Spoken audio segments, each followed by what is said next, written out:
시청자 여러분, 안녕하십니까? 8월 19일 월요일 JTBC 뉴스 아침엔 시작합니다. 범죄인 인도 법안에 반대하는 홍콩 시민들의 어제 도심 집회가 당초 우려와는 달리 별다른 충돌 없이 평화적으로 끝났습니다. 중국의 무력 개입 가능성이 계속해서 제기되면서 한때 긴장이 고조됐지만 시위대와 경찰 모두 충돌을 피했습니다. 주최 측 주산 170만 명이 참여한 어제 집회가 평화적으로 마무리되면서 중국이 홍콩 사태에 무력으로 개입할 명분도 사라졌다는 평가가 나옵니다. 경기 수원의 한 아파트 외벽에 갑자기 금이 가서 주민들이 긴급 대피했습니다.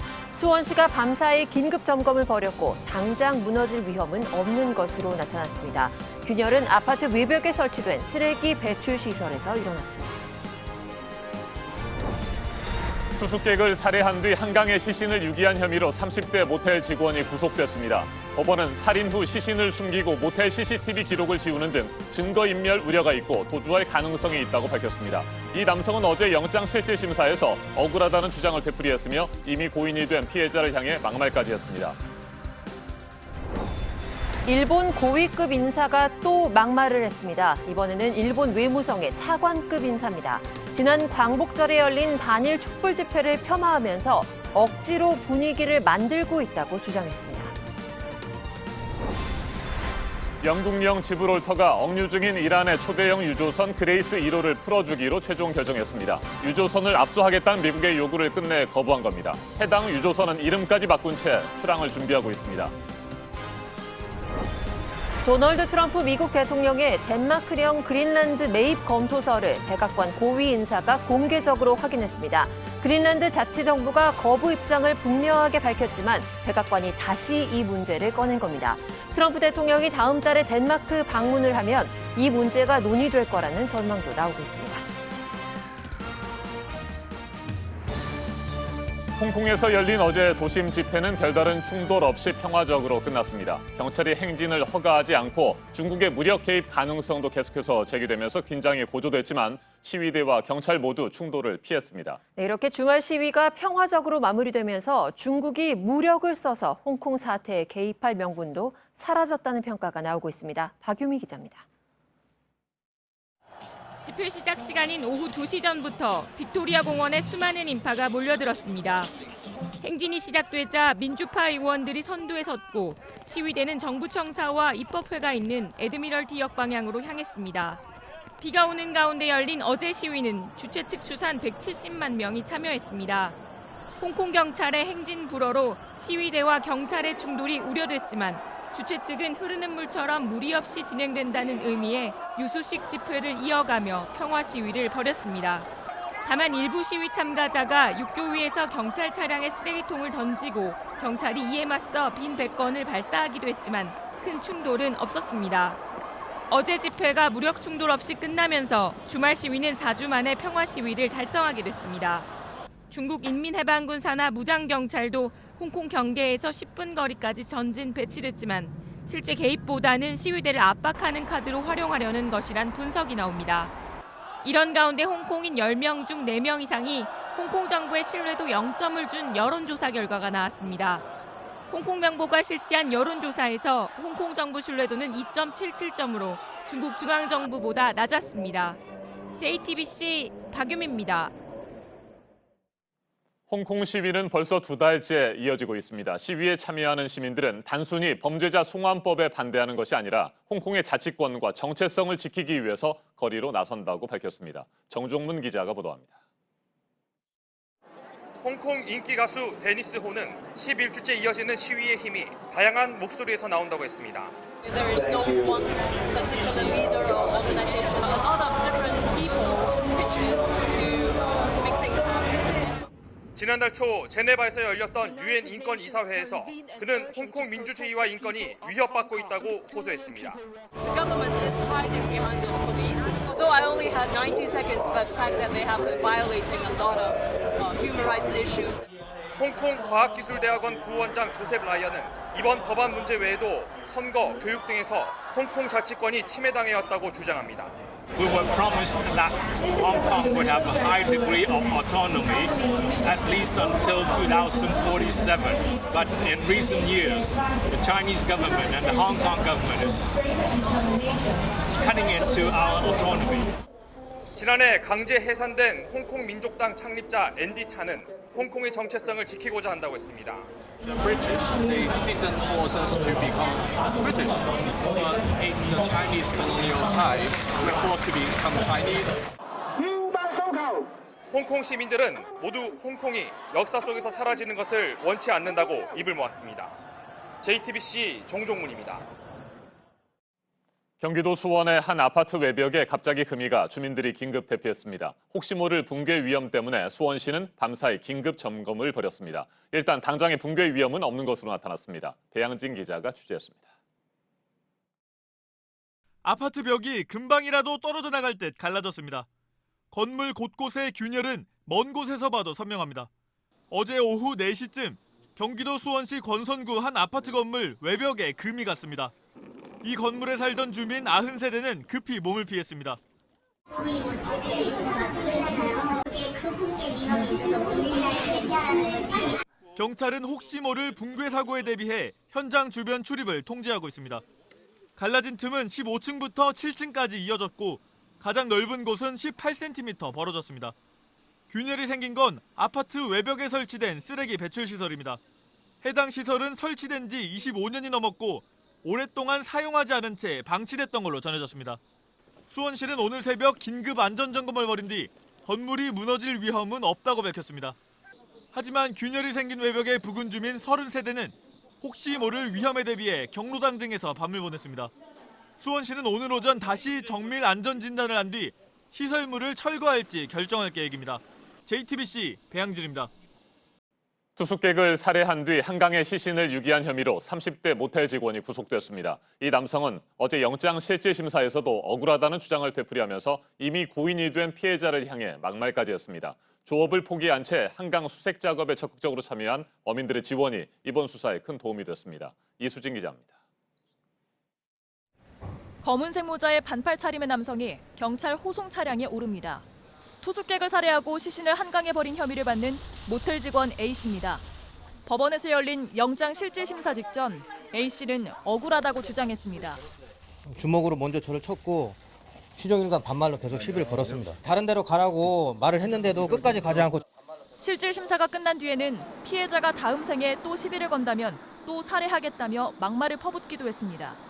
법원은 A씨에 대해 구속영장을 발부했습니다.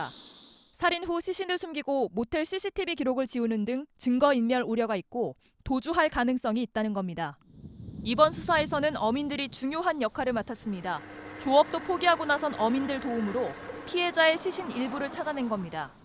당연히 해는 거예요, 당연히. 경찰견하고 같이 대운전을 하고 수색을 하고 있습니다. 경찰은 피해자 신원을 확인한 뒤 A씨를 용의자로 특정했습니다. 경찰이 수사망을 좁혀오자 부담을 느낀 A씨는 그제 새벽 경찰에 자수했습니다. JTBC 이수진입니다. 일본 고위급 인사의 막말이 또 나왔습니다. 이번에는 일본 외무성의 차관급 인사입니다. 지난 15일 광복절에 열린 반일 촛불 집회를 폄하하면서 억지로 분위기를 만들고 있다 이렇게 주장했습니다. 박유미 기자가 보도합니다. 어제 아침 극우 성향 산케이 신문의 계열사인 후지TV의 한 시사 프로그램은 지난 15일 열린 한국의 광복절 집회 현장 영상을 소개했습니다. 영상에선 노 아베 손팻말을 들고 노래를 부르는 시민들의 모습이 보였고 당시 현장에 있던 일본인은 억지로 온 사람들도 있는 것 같다, 표정도 굳어 있다고 주장했습니다. 그러자 스튜디오에 출연한 사토 마사이사 외무부대신은 어색해 보이는 참석자가 많다며 반일 노래도 갑자기 가르쳐주면서 억지로 분위기를 만들고 있다고 말했습니다. 사토 부대신은 문재인 대통령의 광복절 경축사에 대해서도 약간 위에서 내려다보는 시선, 일본을 깔보는 듯한 발언이라며 한국은 국가 간 약속을 지켜야 하고 안 그러면 국가 간의 관계가 성립되지 않는다고 주장했습니다. 사토 부대신은 육상 자위대 출신의 극우 인사로 2011년엔 독도 입도가 어렵게 되자 울릉도를 방문하겠다고 억지를 부리다 한국공항에서 입국이 거부된 일본 의원들 중 한 명입니다. 지난 2일엔 한국을 백색 국가에서 제외한 일본 정부의 결정을 비판한 문 대통령의 언급에 대해 일본에 무례하다고 주장했습니다. JTBC 박유미입니다. 어제 김대중 전 대통령의 서거 10주기 추도식이 서울 현충원에서 열렸습니다. 추도식에 참석한 인사들은 김 전 대통령 시절의 한일 관계를 떠올리면서 아베 정권에 메시지를 보냈습니다. 문재인 대통령도 소셜미디어에 추모글을 남겼습니다. 조익신 기자입니다. 지난 1998년 일본의 통절한 반성과 사죄를 명문화한 김대중 오부치 선언. 김대중 전 대통령의 서거 10주기를 맞아 문재인 대통령은 21년 전 일을 떠올렸습니다. 당시 김 전 대통령이 일본 의회에서 일본에는 역사를 두렵게 여기는 진정한 용기가 필요하다고 역설했던 연설을 되새겼습니다. 최근 왜곡된 역사인식을 보여준 아베 정권을 향한 메시지로 보입니다. 정치권 주요 인사들도 한일 관계를 바로 세웠던 김 전 대통령의 업적을 기렸습니다. 그동안 달라진 일본의 태도와 우리의 위상도 함께 강조했습니다. 우리도 과거의 우리가 아니고 이웃나라들도 과거의 그들이 아닙니다. 대한민국의 국력은 강하고 국민의 저력은 더욱 강하다는 것입니다. 여야 대표들도 김대중 정신을 함께 기렸습니다. JTBC 조유신입니다. 영국령 지브롤터가 억류 중인 이란의 초대형 유조선을 풀어주기로 다시 한번 결론을 내렸습니다. 유조선을 압수하겠다는 미국의 요구를 끝까지 받아들이지 않았습니다. 유조선은 이름까지 바꾸고 출항을 앞두고 있습니다. 배양진 기자입니다. 지브롤터가 영국 해군과 함께 지난달 4일 억류한 이란의 초대형 유조선 그레이스 1호. 원래 이름은 까맣게 지워지고 아드리안 다르야 1호란 새 이름을 달았습니다. 이란 국기까지 올린 채 출항을 준비하고 있는 겁니다. 현지 시간 18일 지브롤터 행정청은 그레이스 1호를 압수하겠다는 미국 정부의 요청에 응해 사법부의 압류 결정을 요구할 법적 근거가 없다고 밝혔습니다. 앞서 지브롤터 대법원에 이어 그레이스 1호를 풀어주지 말라는 미국의 요구를 또다시 거부한 겁니다. 미국은 테러 조직으로 지정된 이란 혁명수비대가 시리아로 원유를 불법 유출하는 통로가 바로 그레이스 1호라고 보고 있습니다. 지브롤터가 이란 유조선을 풀어주기로 한 건 이란이 잡아두고 있는 영국 유조선 때문인 걸로 보입니다. 이란 정부는 그레이스 1호 억류에 대한 보복 조치로 지난달 19일 호르무즈 해협에서 영국 유조선 스테나 임페로우를 억류한 상태입니다. 그레이스 1호가 풀려나면 이란도 영국 유조선을 풀어줄 가능성이 있습니다. 그렇게 되면 영국과 이란의 갈등이 누그러지는 대신 호르무즈 해협을 둘러싼 미국과 이란의 다툼은 더욱 치열해질 전망입니다. JTBC 배양진입니다. 덴마크령 그린란드의 매입을 검토하겠다는 도널드 트럼프 미국 대통령의 말을 백악관 고위 인사가 공개적으로 확인했습니다. 그린란드 자치정부가 거부 입장을 분명하게 밝혔음에도 백악관이 계속해서 이 문제를 꺼낸 겁니다. 트럼프 대통령이 다음 달에 덴마크를 방문할 때 이 문제가 논의될 거라는 전망도 나오고 있습니다. 워싱턴에서 임종주 특파원입니다. 레리 커들로 미 백악관 경제보좌관이 방송 인터뷰에서 그린란드 매입 검토서를 확인했습니다. Central bank. Look, it's an interesting story. It's developing. We're looking at it. We don't know. 트럼프 대통령이 원했다고도 했습니다. Saying the president, who knows a thing or two about buying real estate, wants to take a look at a potential Greenland purchase. 그린란드 매입 검토설은 지난주부터 미 언론 보도를 통해 흘러나왔습니다. 그러자 그린란드 정부는 성명을 통해 자신들은 판매 대상이 아니라며 거부 입장을 분명히 했습니다. 라스무센 전 덴마크 총리는 이미 철진한 만우절 농담이라고 꼬집었습니다. 덴마크 자치령인 그린란드는 대륙으로 분류된 호주를 빼고 세계에서 가장 큰 섬입니다. 면적의 80% 이상이 빙하이고 주민은 5만여 명입니다. 외교와 국방, 통화 정책은 덴마크에 의존하고 있습니다. 전략적 위치와 풍부한 광물 자원 때문에 미국뿐 아니라 중국과 러시아도 눈독을 들여왔습니다. 2차 대전 직후 해리 트루먼 행정부가 그린란드를 사겠다며 1억 달러를 제시하기도 했습니다. 다음 달 트럼프 대통령의 덴마크 방문이 예정돼 있습니다. 이 문제가 의제로 오를 것이라는 전망도 나오고 있어 외교적 사안으로 비화할 가능성도 있습니다. 워싱턴에서 JTBC 임종주입니다. 네, 지금부터는 오늘 아침에 새로 들어온 소식들 살펴보겠습니다. 가습기 살균제의 피해가 군부대에서도 일어난 것으로 드러났습니다. 보도국을 연결합니다. 이재승 기자, 가습기 살균제 특별조사위원회가 오늘 군기관의 사용 실태 중간조사 결과를 발표한다고요? 네, 그렇습니다. 지금까지 이 가습기 살균제로 인한 공식 사망자는 1,400여 명으로 나타났습니다. 그런데 이 가습기 살균제를 군부대에서도 사용한 것으로 확인됐습니다. 이 가습기 살균제 참사 특조위에 따르면 군부대는 가습기 살균제 판매가 금지된 2011년까지 수년 동안 수백 개 가량의 가습기 살균제를 구입해서 사용해 왔습니다.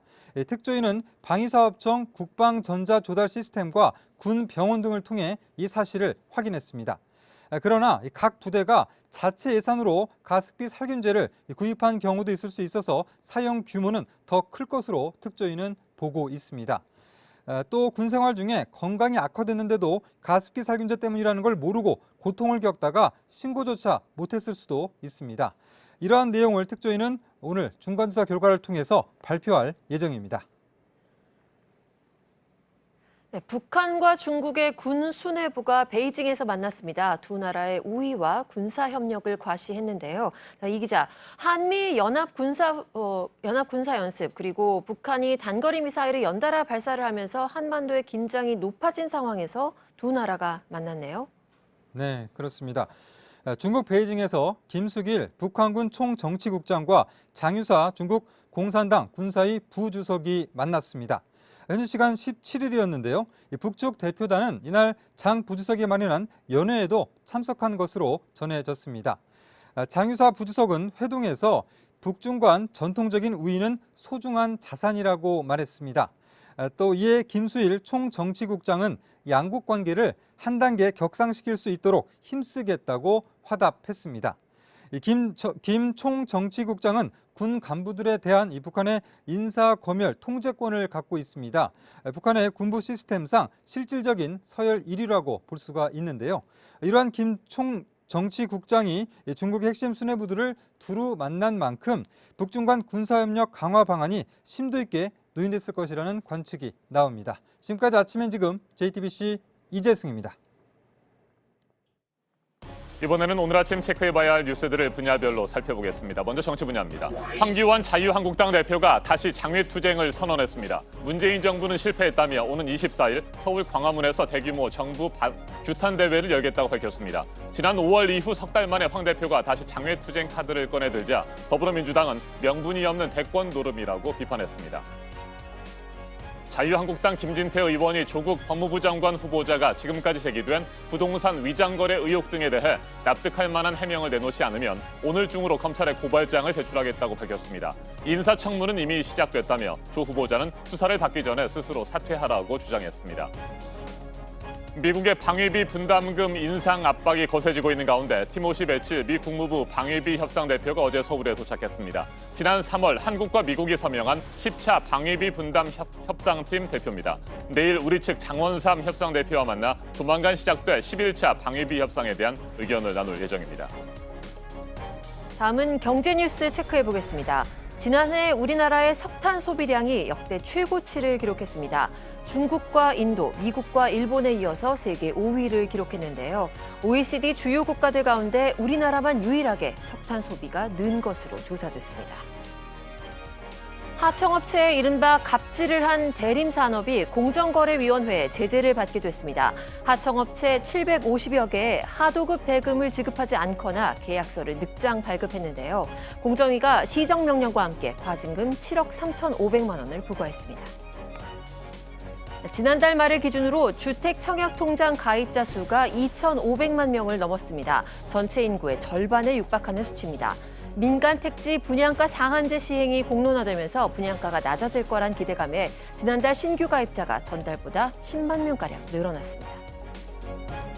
계속해서 사회 분야 뉴스입니다. 울산에서 5만 원권 위조 지폐 신고가 잇따라 접수돼 경찰이 수사에 나섰습니다. 20대 초반의 남성 2명이 마사지를 받은 뒤 5만 원권 지폐 2장을 냈는데 위조 지폐로 드러났습니다. 다른 가게에서도 동일인으로 추정되는 남성들이 위조 지폐를 내고 물건을 사갔다는 신고가 들어와 경찰의 행방을 쫓고 있습니다. 어젯밤 11시 50분쯤 서울 마포구의 한 음식점에서 부탄가스통이 폭발했습니다. 식당 창틀이 휘어지고 유리창 일부가 깨졌지만 다친 사람은 없었습니다. 소방당국이 정확한 사고 원인을 조사하고 있습니다. 동해안에 고수온 주의보가 발령된 가운데 경북 포항 양식장에서 물고기가 떼죽음을 당했습니다. 지난 15일부터 어제까지 나흘 동안 양식장 4곳에서 물고기 2만 5천여 마리가 폐사해 9천만 원 상당의 재산 피해가 났습니다. 문화 부문의 뉴스도 체크해보겠습니다. 지구촌의 수영 동호인들의 축제, 광주 세계 마스터즈 수영 대회가 어제 막을 내렸습니다. 광주 국립아시아문화전당에서 열린 폐회식에서는 선수단과 시민 등 1,000여 명이 참석했습니다. 다음 대회는 2년 뒤에 일본 후쿠오카에서 열립니다. 어제 강원 양양군을 제외한 나머지 동해안 해수욕장들이 모두 폐장했습니다. 강원도의 92개 해수욕장을 찾은 비서객은 지난해보다 1.3% 줄어든 것으로 조사됐습니다. 한편 양양군에 있는 해수욕장은 운영 기간을 일주일 연장해서 오는 25일에 폐장합니다. 오는 26일부터 시작하는 경복궁 별빛 야행의 사전 예매가 오늘 오후 2시에 시작됩니다. 해설을 곁들인 경복궁 야간 탐방과 궁중 음식 체험, 전통 공연 등을 즐길 수 있는데요. 상반기에는 하루에 한 번이었던 행사가 하반기에는 2번으로 늘어납니다. 문희상 국회의장과 여야 교섭단체 3당 원내대표가 오늘 회동을 하고 인사청문회 일정을 조율합니다. 자유한국당은 정기국회가 열리는 9월 초까지 청문회 일정을 연기하자는 입장이고 민주당은 이달 안에 청문회를 모두 마치자는 입장이라 협상에 어려움이 예상됩니다. 문재인 대통령이 오늘 오전 청와대에서 박삼득 신임 국가보훈처장에게 임명장을 수여합니다. 피우진 보훈처장에 이어 문재인 정부 2번째 국가보훈처장입니다. 박 처장은 지난 16일 취임식을 갖고 공식 임기를 시작했습니다. 정부가 일본의 수출 규제로 어려움을 겪는 기업을 지원하기 위해서 일본 수출 규제 애로 현장 지원단을 가동합니다. 10월 말까지 반도체와 자동차, 일본 기계 등 주력 산업을 중심으로 1:1 맞춤형 상담회와 기업 설명회를 진행할 예정입니다. 지금까지 주목할 만한 분야별 뉴스들 체크해드렸습니다. 이어서 기상정보입니다. 오늘도 대부분 지역에 낮더위가 이어집니다. 33도 가까이 오르며 볕이 강하겠고요. 동해안 지역은 30도를 밑돌면서 비교적 기온이 낮겠습니다. 오후에는 소나기 소식이 있습니다. 영남 내륙과 제주 산지에 최대 40mm로 지역에 따라 다소 많은 양이 쏟아지겠습니다. 강원 영동에는 약하게 빗방울이 떨어지는 곳이 있겠습니다. 하늘은 대체로 맑고 오늘 공기도 깨끗한 편입니다. 다만 부산과 울산 지역은 대기 정체로 인해 미세먼지 농도가 높겠습니다. 나쁨 수준 예상됩니다. 오늘 낮 기온은 서울과 광주, 대구가 32도까지 오르겠고요. 강릉은 29도에 그치겠습니다. 북한도 30도 안팎의 기온 예상됩니다. 내일은 서쪽 지역 중심으로 오늘보다 조금 더 덥겠습니다. 한편 내일 남해안과 제주를 시작으로 이후 전국에 비 소식 들어있습니다. 기상정보였습니다.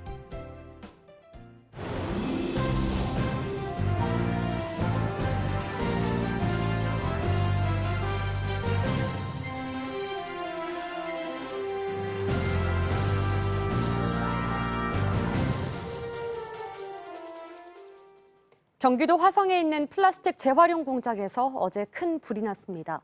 공장 건물 한 채를 모두 태우고 12시간이 지난 뒤에야 꺼질 정도로 불길이 거셌는데요. 다행히 직원들은 모두 대피해 다친 사람은 없었습니다. 서효정 기자입니다. 시뻘건 불길이 공장을 집어삼켰습니다. 먹구름처럼 솟아오른 연기는 하늘을 뒤덮습니다. 경기도 화성에 있는 플라스틱 재활용 공장에서 불이 났다는 신고가 들어온 건 새벽 4시 48분쯤입니다. 여기 다 불바다였고 저 팔레트가 녹은 거 보시면 알아요. 이 열기에 저게 녹은 거예요. 이 불길이 거셌던 흔적들이 곳곳에 남아 있습니다. 여기 보시면 이 플라스틱 박스들도 상당히 멀리 떨어져 있는데도 지금 이렇게 다 녹아서 굳어버린 상황입니다. 당시 직원 7명이 기숙사에 있었지만 모두 대피해 인명피해는 없었습니다. 다들 정신없어하거든요. 어디인지 모르는데 현장은 떨어져 있으니까 이렇게. 하지만 근처 건물로 불이 번졌다면 심각한 상황이 벌어질 수도 있었습니다. 내용물이 잔뜩 있어요. 타기 쉬운 플라스틱. 덫을 꺼야 되는데 일이 발생이 되는 거죠. 2박 3일짜리.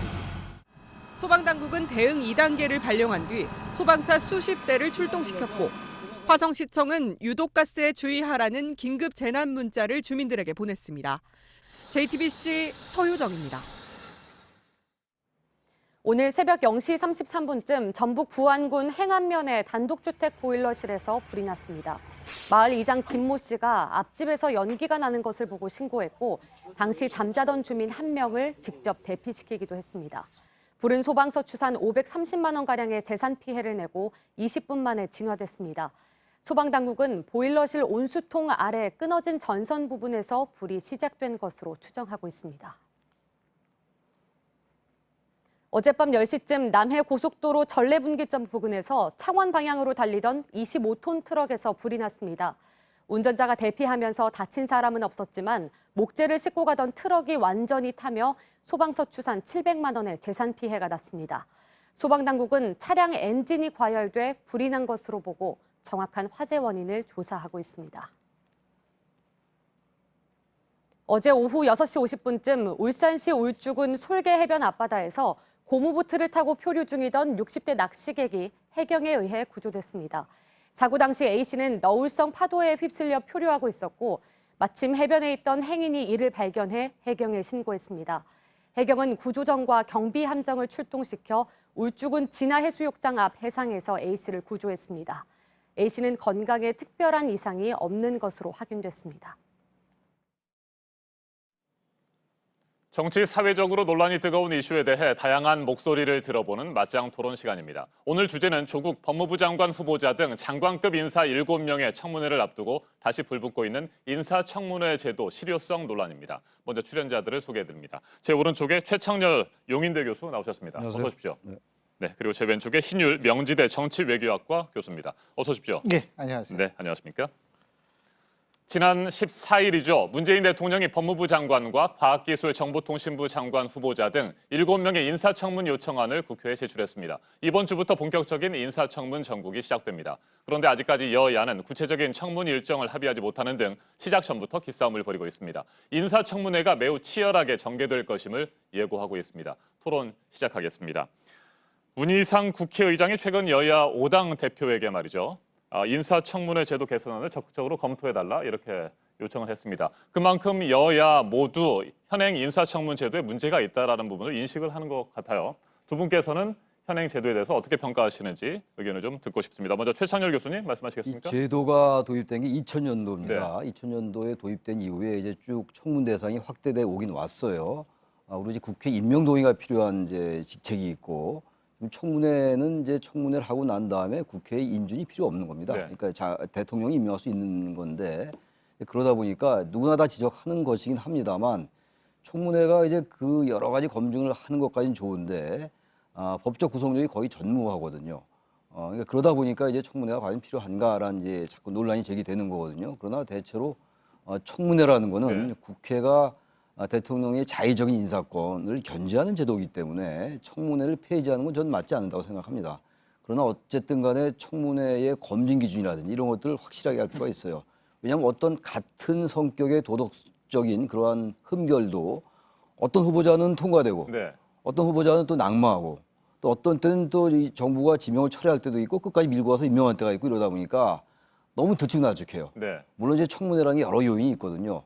후보자의 개인적인 여러 가지 도덕성 문제, 이른바 후보자 요인이 있고 또 여야 간의 갈등의 어떤 정도의 문제, 그리고 대통령의 지지도 문제 여러 가지 요인이 있어요. 얽혀서 나타나기 때문에 이게 너무 정치적인 요인에 의해서 지배된다는 거예요. 그래서 어쨌든 간에 이런 현실적인 문제들을 여러 제도적인 어떤 보완을 이제 함으로써 이거를 의미 있는 청문회로 만들 필요가 있다라고 생각합니다. 그렇지 않고 계속 이런 식으로 가면은 청문회가 과연 무슨 의미가 있냐라는 얘기 계속 나올 수밖에 없을 것 같아요. 네, 최 교수님께서 말씀을 하신 것처럼 2000년에 우리나라에서는 네. 청문 제도가 시작이 됐으며 당시 이한동 국무총리를 임명할 때 청문 제도가 시작이 된 거죠? 청문 제도가 이제 그때 시작이 됐는데요. 저는 사실 무슨 얘기하고 싶냐면 요새 청문회를 보면 공식이 있어요. 일단 후보자 딱 임명이 되죠. 그럼 여당이 뭐라고 얘기를 하냐면 모든 의혹은 청문회에서 해명될 것이다 얘기를 합니다. 네. 청문회가 열려요. 그러면은 청문회 열리면 청문 대상자 뭐라고 얘기하는지 아십니까? 이번 기회가 제 인생을 한번 돌아보는 기회가 됐습니다. 이렇게 얘기를 하고 질문 나오면 기억이 나지 않는다. 그거는 제가 모르는 일이다. 뭐 이런 식으로 얘기를 하고요. 네. 그다음에 또 세 개 나오면 제 삶이 그렇게 양심에 크게 반하면서 살아온 삶은 아니었다라는 식으로 얘기를 하고요. 백의종군 마음으로 개혁을 계속 완성하겠다. 요게 거의 이제 이런 식으로 답변을 해요. 의혹은 풀리지 않습니다. 네. 끝나요? 그러면 여당 뭐라 그러느냐 하면 이렇게 얘기합니다. 후보자를 둘러싼 모든 의혹은 청문회에서 다 해명이 됐다라고 해석을 해줍니다. 그러면 야당은 거기서 뭐라고 나오냐면 청문 보고서 채택 못하겠다고 나오거든요. 채택 안 합니다. 그 다음에 뭐냐 하면 청와대는 임명 강행합니다. 그게 현 정권 들어서 16번이 반복됩니다. 네. 이 정도면 공식이거든요. 근데 사실은 이명박 정권 때는 5년간 17명이 청문 보고서 없이 청와대가 임명을 강행했는데 5년 동안요. 지금 정권은 2년 반 조금 2년 반 아직 안 됐죠. 2년 좀 넘는 시간 속에서 16명이 청문 보고서 없이 임명이 강행이 됐고 박근혜 정권은 4년 9개월 동안 10명, 노무현 정부 때에는 불과 3명만이 청문 보고서 없이 임명이 강행이 된 거예요. 자, 그렇다면 이런 상황이기 때문에 거의 공식도 나오고 말이에요. 이런 상황이기 때문에 결국 청문회가 필요 없는 거 아니냐라는 얘기가 나올 수밖에 없는 건데 저도 개인적으로 뭐냐면 청문회라는 것은 이 의회가 행정부에 있어서 인사 권력을 견제하는 그런 수단이고 청문회가 이게 후보자 소개하는 자리가 아니거든요. 나 이런 사람 했으니까 소개해 줄게 이런 자리가 아니고 검증을 하라는 자리거든요. 그런데 검증을 했는데 임명은 강행하고 이렇게 되면 글쎄요. 제가 볼 때에는 청문회를 아주 크게 손을 좀 봐야 되는 것 아닌가 이런 생각이 듭니다. 지금 이런 시기라면 정말 곤란할 것 같아요. 알겠습니다. 예. 인사청문회 제도의 문제점에 대해서 총론적으로 다양한 말씀들을 해주셨습니다. 이 인사청문회 제도라고 하는 것이 대통령의 인사권을 침해하지 않는 범위 안에서 대통령을 견제하기 위한 제도입니다. 자, 그러면 두 분께서는 이 인사청문회 제도가 필요하긴 하다. 이 부분에 대해서는 동의를 하십니까, 교수님? 저는 동의합니다. 네. 인사청문회 제도가 지금 말씀처럼 대통령의 자의적인 인사권을 방지하려 하는 것이거든요. 견제하려 하는 것이기 때문에 이건 반드시 필요합니다. 또 하나가 좀 오해가 있는 게 인사권이 대통령의 고유 권한이잖아요. 네. 특히 삼권 분립 대통령제 국가에서 내각제 국가에서는 뭐 이 청문회 자체가 의미가 없어요. 바로 이제 의회가 내각을 구성하는 것이기 때문에 국민의 대표가 장관이나 이렇게 국무위원으로 들어가는 것이기 때문에 내각제나 이원 집정부제 국가에서는 이 청문회 존폐 여부 자체가 의미가 없는 논란인 것이고 대통령제 국가를 얘기하는 거예요. 미국 같은 경우가 청문회가 있잖아요. 저는 이 청문회 제도라는 게 오해라는 게 대통령의 인사권은 고유 권한이기 때문에 함부로 사용해도 된다라고 생각하면 아주 오해예요. 예를 들어서 우리가 위임민주주의라는 얘기를 가끔 합니다. 위임민주주의. 위임민주주의란 건 뭐냐면 대통령이 됐건 공직자가 됐건 선출직 공무원들은 선출로 뽑혔기 때문에 국민들의 어떤 의사와 관계없이 함부로 해도 된다라고 생각하는 게 잘못된 민주주의, 이른바 이 위임민주주의거든요. 그 대통령의 인사권도 국민의 대표에 의해서 통제받아야 되는 겁니다. 그게 민주주의의 기본 정신이에요. 왜? 대한민국의 헌법 1조 2항에 대한민국의 주권은 국민에게 있고 모든 권력은 국민으로부터 나온다고 돼 있기 때문에 그렇습니다. 따라서 인사청문회는 반드시 필요한 거예요. 반드시 필요한데 지금의 인사청문회가 너무 들쭉날쭉하고 여야의 여러 가지 정치적 갈등이라든지 이런 정치 역학, 정치적인 동학이 너무 많이 개입돼요. 어떠한 경우는 정말 저 후보는 안 될 것 같은데 여야의 여러 가지 상황 때문에 또 통과되는 경우도 있고 저런 후보는 저 정도의 흠결이라면 현실적으로 돼도 될 것 같은데 또 여야의 여러 가지 갈등이나 여러 가지 요인 때문에 또 이제 낭만인 경우도 이런 건 다 바람직하지 않아요. 그래서 이런 것들을 우리가 완벽하게 물리적으로 동일하게 검증 기준을 하기는 어렵다 하더라도 말이죠. 어느 정도 국민들이 납득할 수 있게끔 검증 기준을 좀 이렇게 합리적으로 기준을 세울 필요가 있어요. 근데 그게 너무 들쭉날쭉해요 지금. 또 하나 문제 얘기가 나오겠습니다만 도덕성 검증과 이 어떤 역량과 어떤 업무 능력 이런 게 너무 이제 혼재돼가지고 막 얘기가 되고 있고, 그러니까 사전 검증 문제와 또 개인의 어떤 그 직책의 전문성 문제가 너무 이제 엇갈려 있다는 얘기예요. 그러니까 이런 것들이 하나도 정비가 안 되고 제가 말씀드리는 이런 얘기는 누구나 다 지적하는 부분들이거든요. 저만 얘기하는 게 아니에요. 청문회 때마다 나오는 얘기고 청문회 직후에 나오는데 그 다음에 청문회 있을 때 그대로 또 되고. 알겠습니다. 이번엔 좀 이런 부분들을 좀 어느 정도 좀 논란을 정리할 필요가 있다고 생각합니다. 교수님 말씀하시죠. 사실 청문회를 실시한 인사청문회 실시한 최 교수님께서는 말씀하셨는데 대통령제 국가들입니다. 그렇기 때문에 우리가 대표적으로 미국 말씀하셨는데 필리핀 정도가 인사청문회를 합니다. 필리핀하고 우리하고 이제 세 나라 정도가 인사청문회를 하는데 세 나라밖에 안 합니까? 대통령제를 하는 국가가 전 세계에서 제일 많습니다. 네. 그런데 그 나라들이 대부분 집중되어 있는 게 아시아, 아프리카, 라틴 아메리카에 집중되어 있거든요. 그렇기 때문에 우리보다 좀 이 민주적 전통이 좀 낫다라고 얘기한 나라는 사실상 미국밖에 없어요. 그런데 지금 아프리카 국가들이 제일 많은데 대통령제를 하는 국가들 거기선 청문회를 유감스럽게 하지 네. 않습니다. 그건 한번 물어봐야죠 왜 안 하는지. 그래서 필리핀, 미국 정도인데 지금 사실 우리가 그래서 사례를 드는 게 미국일 수밖에 없잖아요. 근데 미국하고 또 우리하고 다른 게 뭐냐면 우리는 흔히 제왕적 대통령제라고 많이 얘기를 해요. 미국은 연방제 하지 않습니까? 연방제의 대통령제를 실시하기 때문에 우리보다 권력 집중이 훨씬 떨어져요. 그렇기 때문에 지금 우리나라의 문제점은 제왕적 대통령제하고 무관하지 않거든요. 그러니까 제왕적 대통령제 맨날 말로 문제 있다 이런 얘기를 하지 말고 실제로 제왕적 권력을 휘두르지 못하게끔 만들 수 있는 제도 중에 하나가 바로 청문회라는 거예요. 그러니까 제가 아까 최 교수님도 그렇고 저도 그렇게 네. 필요하다고 얘기한 이유가 바로 이런 건데, 근데 아까 최 교수님이 잠깐 말씀하셨을 때 도덕검증 문제 말씀하셨는데 맞습니다. 이게요. 뭐 얘기 나오잖아요. 뭐 도덕 검증은 따로 하자 뭐 어쩌고 얘기를 하는데 외국에는 능력을 검증한다. 미국 같은 경우에는요.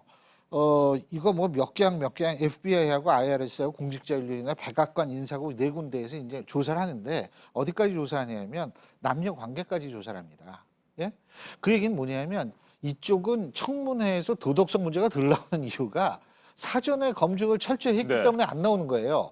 근데 그 얘기는 하지 않고 뭐 이 도덕은 왜 능력 얘기를 해야지 도덕 얘기를 하느냐. 도덕도 능력입니다. 제가 볼 때는.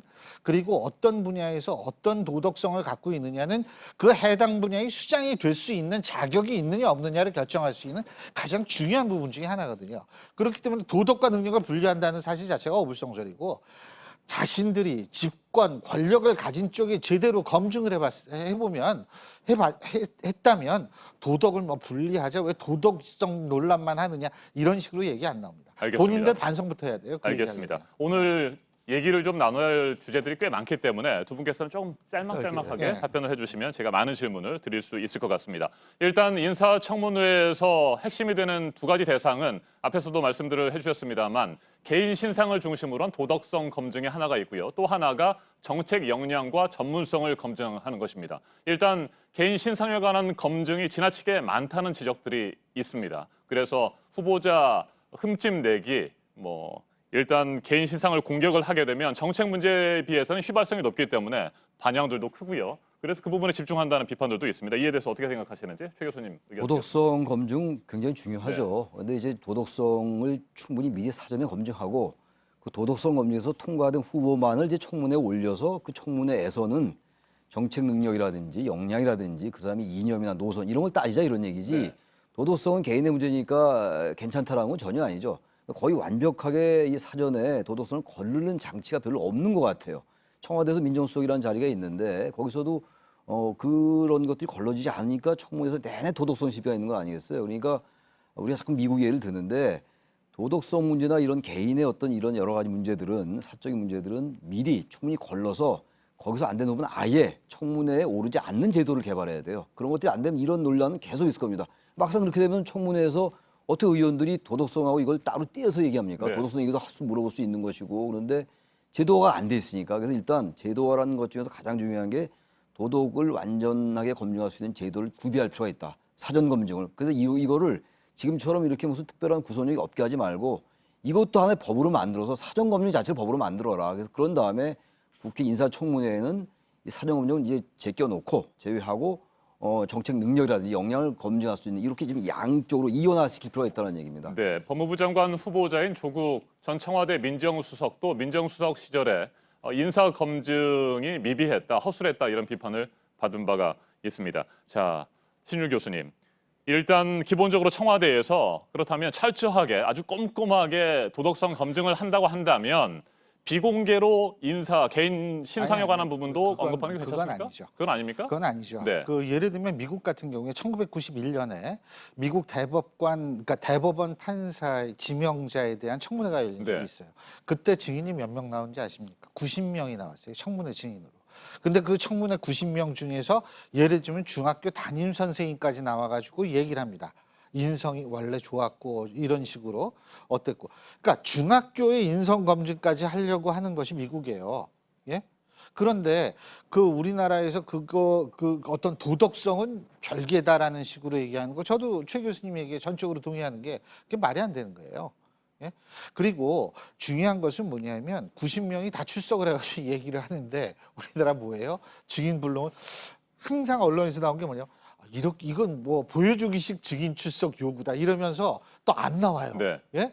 그러니까 이런 악순환이 계속 벌어지는데 도덕성 논란을 비공개로 한다라는 거는 그런 나라도 없고 뭐 이렇게 얘기하면 할 말 없어요. 아 우리라고 역사 쓰지 말라는 법 있어? 이런 뭐 할 말은 없지만 그거는 긍정적인 역사 새로 쓰기는 아니라는 거예요. 네. 왜 그러니까 자신 없으면 나오질 말든지, 예?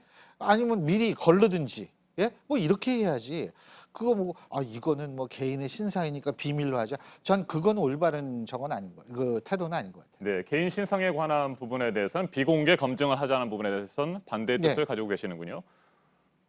일단 그 정책 검증에 대한 부분에 대해서 좀 얘기를 해볼게요. 네. 개인 신상 부분이 제대로 안 돼 있다 보니까 그 부분에 치중하다가 결국에는 인사청문은 끝나버리게 되는데 정책 역량이라든지 비전, 전문성을 검증하기 위해서 필요한 부분들은 뭐가 있을까요? 전 청문 기간도 좀 확대할 네. 필요가 있을 것 같아요. 하루는 좀 짧은 것 같습니다. 어떤 후보의 경우는 하루가 길 때도 있고, 근데 특히 이번에 이제 조국 후보자가 여러 논란이 제기되고 있잖아요. 이런 경우에는 물론 청문을 해봐야지 알겠습니다만 워낙 이 나오는 항목들이 많기 때문에 하루로 잡을 수 있어요. 그러니까 정책 지금 이제 더군다나 도덕성 문제와 정책 문제가 같이 연결돼 있다 네. 보니까 이게 막 혼재돼 있잖아요. 그러니까 이 정책을 정말 꼼꼼히 따져보고 토론을 하려면 정말 그 어떤 그 이념이 다를 수가 있어요.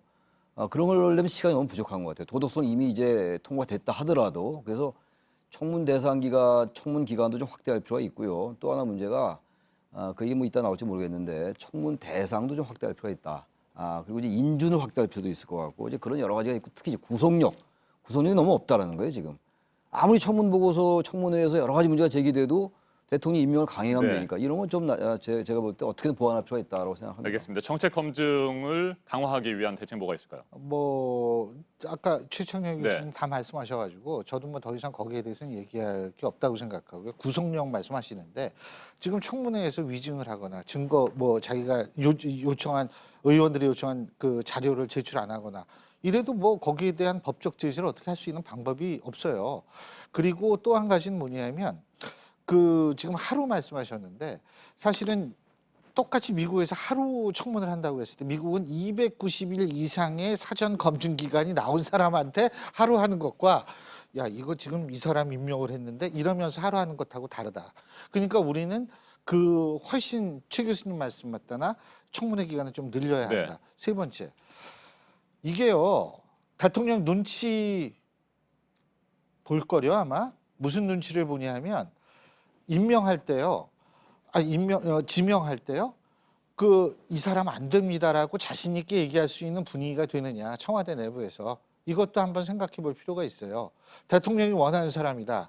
그러면 원하는 사람의 그 사람을 중심으로 검증을 하면 이건 네. 사실 검증이 아니거든요. 그러니까 그런 부분도 사실 생각해 볼 수 있어요. 이게 결국은 제왕적 대통령제의 가장 큰 문제거든요. 네, 그러니까 예. 그 후보자 추천과 지명 단계에서부터 철저한 검증이 필요하다 이런 말씀이십니까? 그래서 제가 옛날부터 얘기한 게 뭐냐면 어떤 장관 후보자가 있으면 이 사람 누가 추천했는지 추천자부터 공개를 할 필요가 있다는 거예요. 예?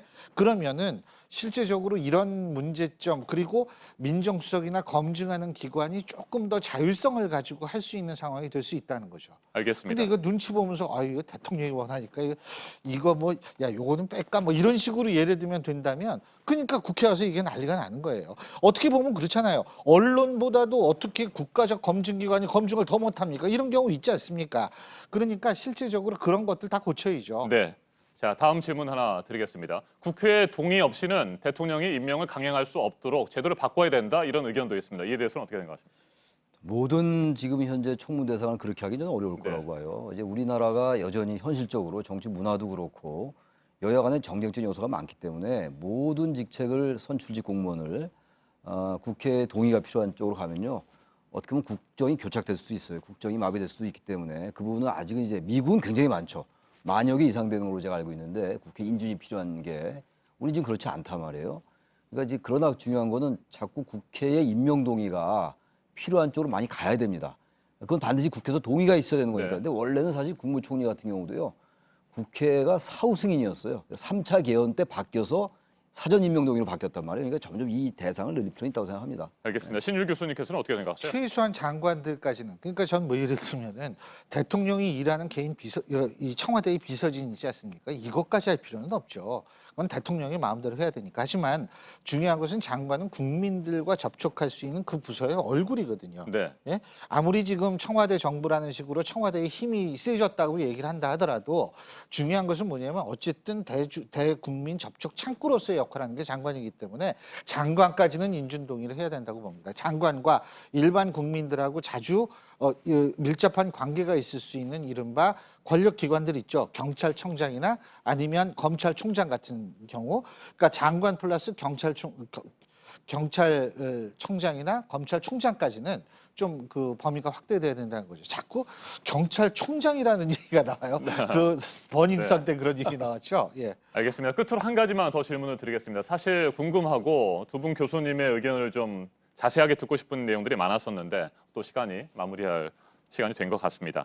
자, 그래서 여러 가지 뭐 대책들 가운데 사실 이게 현실성이 있는지는 모르겠습니다만 일부에서는 이런 얘기를 합니다. 대통령이 후보자를 추천할 때 단수로 추천할 것이 아니고 뭐 2명 정도로 추천하는 건 어떠느냐. 복수 추천에 대한 주장입니다. 어떻게 생각하십니까? 좀 그것도 한번 시도해 볼 만하다고 생각합니다. 단수 추천을 하면은 아까 우리 신 교수님 말씀처럼 그 청와대 내에서 검증하는데 굉장히 많은 부담이 있을 거예요. 네. 이건 대통령이 추천한 인사인데 검증을 아무래도 좀 이제 소홀히 할 수가 있거든요. 사실 그래서 그 대통령이 추천할 때도 사실 지난번 노무현 대통령 때의 경우는 뭐 여러 사람이 추천한다면 그걸 대통령이 이제 이 사람을 해라 이렇게 했다라는 것도 있잖아요. 그러니까 그 정도까지 안 된다 하더라도 최소한도 그러한 단점을 보완하려면 복수 추천 같은 건 의미가 있는 것 같고 또 하나가 여야가 워낙 이 청문회를 가지고 정치적으로 해석하는 경우가 많잖아요. 아까 제가 모두에 말씀드린 네. 따라서 야당에게도 뭐 추천권을 준다라기보다는 미리 좀 사전에 협의한 모양새를 갖춘다면은 야당의 공세가 지나치게 정쟁적으로 흐르지 않을 수도 있다. 그래서 그런 부분도 한번 좀 이 협치의 측면에서 생각해 볼 필요도 있는 것 같아요. 알겠습니다. 신율 교수님, 그 대안으로서 복수 추천 어떻게 생각하십니까? 전제 조건으로 저는 인재풀을 늘려야 된다. 네. 이게 지금 자꾸 문제 있는 사람들, 문제에 드러나는 사람들이 이 후보자가 되는 이유 중에 하나가 뭐냐면 인재풀이 좁기 때문이라고 보거든요. 인재풀이 그럼 왜 좁느냐? 문재인 대통령은 대통령이 됐을 때 이런 얘기를 했습니다. 저를 지지하지 않았던 사람도 능력이 있으면 삼고초려 해서 모셔오겠습니다. 그랬는데 사실 지금 정권 출범한 지 2년 넘은 세월 동안 이렇게 봤을 때는 그거 전혀 아니거든요. 우리 사람 중에서 고르다 보니까 이게 자꾸 이렇게 될 수가 있다. 그래서 저는 뭐냐면 문재인 대통령이 취임사 때 얘기를 했던 바로 그 자세로 좀 돌아갔으면 좋겠어요.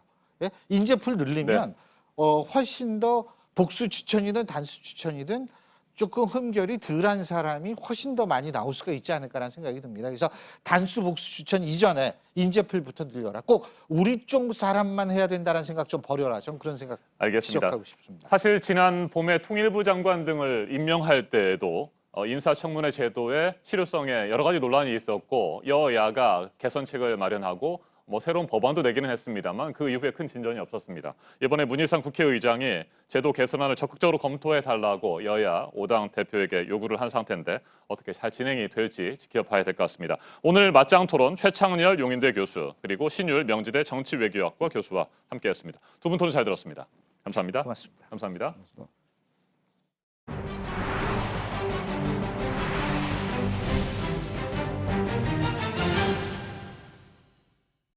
일본이 방사능 오염수를 바다로 흘려보낼 거라는 국제환경단체 주장에 걱정의 목소리가 큽니다. 우리나라가 그 피해에서 자유로울 수 없는 만큼 원자력안전위원회 대응이 중요한데요. 앞장설 수 있는 법적인 근거가 있음에도 불구하고 아직 별 움직임이 없는 것으로 확인됐습니다. 서복현 기자입니다. 일본이 바다로 흘려보낼 것으로 알려진 후쿠시마 원전의 방사능 오염수는 100만 톤이 넘습니다. 한국은 대표적으로 피해를 볼 수 있는 국가로 꼽힙니다.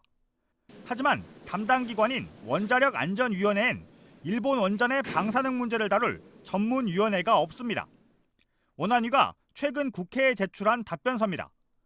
후쿠시마 원전 사고 이후 현재까지 국외 방사능 사고에 따른 전문의 구성 실적이 없다고 돼 있습니다. 원안위법을 보면 해외에서 방사능 사고가 발생한 경우 별도의 전문의를 구성해 심층적으로 조사할 수 있습니다.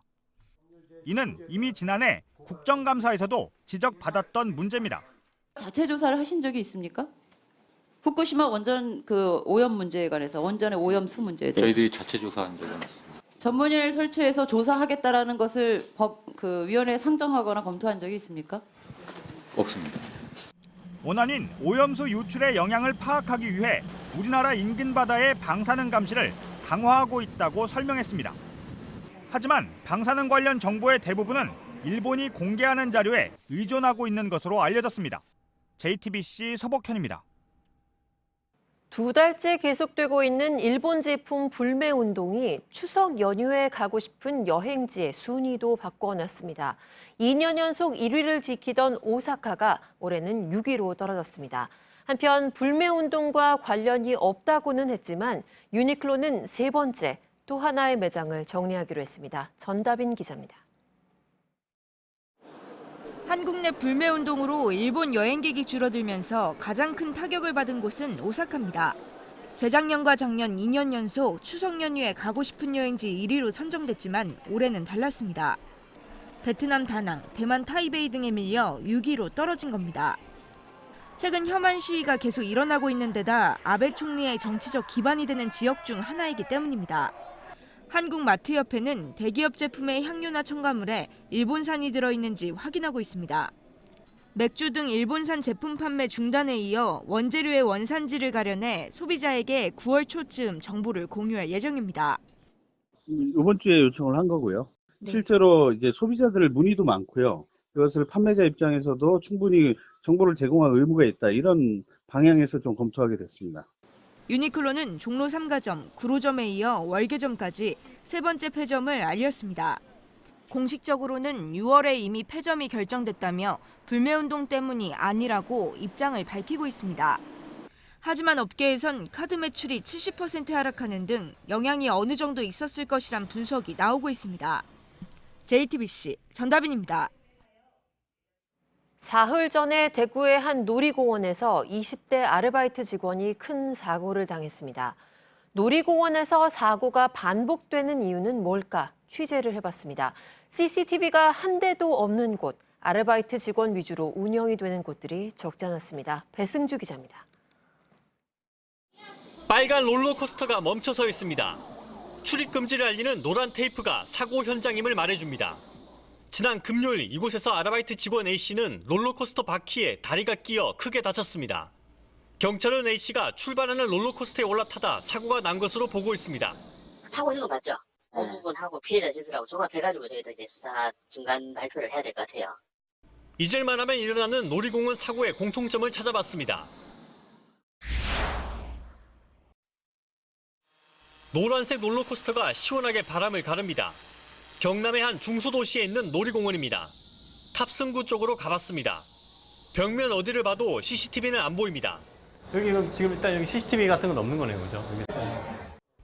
현장 직원이 안전수칙을 지켰는지 만일 사고가 나도 왜 났는지 알 수 없습니다.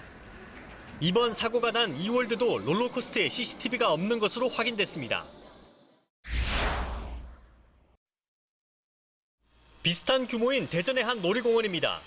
놀이기구를 운행하는 건 아르바이트 직원 몫입니다. 놀이기구 조정하시고 이게 통제하고 하시는 분들은 다 아르바이트생들이에요? 네, 이용하겠습니다. 정규직 분들은 다 안에 계시고. 문제 생길 때 와주시면 돼요. 사고를 막을 수 있는 2인 1조 근무는 기대하기 어렵습니다. 한 분 계시는 거예요? 네, 사람이 없어서. 항상 사고 위험이 있지만 아르바이트 직원 혼자 운영을 전담하는 구조입니다. 이월드 역시 정직원은 220여 명인데 아르바이트 직원은 300명이 넘습니다. 놀이공원 사고를 막을 수 있는 관련법도 사실상 없는 게 현실입니다. JTBC 배승주입니다. 오늘의 핵심 뉴스들을 정리해드리는 아침엔 주요 뉴스입니다. 범죄인 인도 법안에 반대하는 홍콩 시민들의 어제 도심 집회가 당초 우려와는 달리 별다른 충돌 없이 평화적으로 끝났습니다. 중국의 무력 개입 가능성이 계속해서 제기되면서 한때 긴장이 고조됐지만 시위대와 경찰 모두 충돌을 피했습니다. 주최 측 추산 170만 명이 참여한 어제 집회가 평화적으로 마무리되면서 중국이 홍콩 사태에 무력으로 개입할 명분도 사라졌다는 평가가 나옵니다.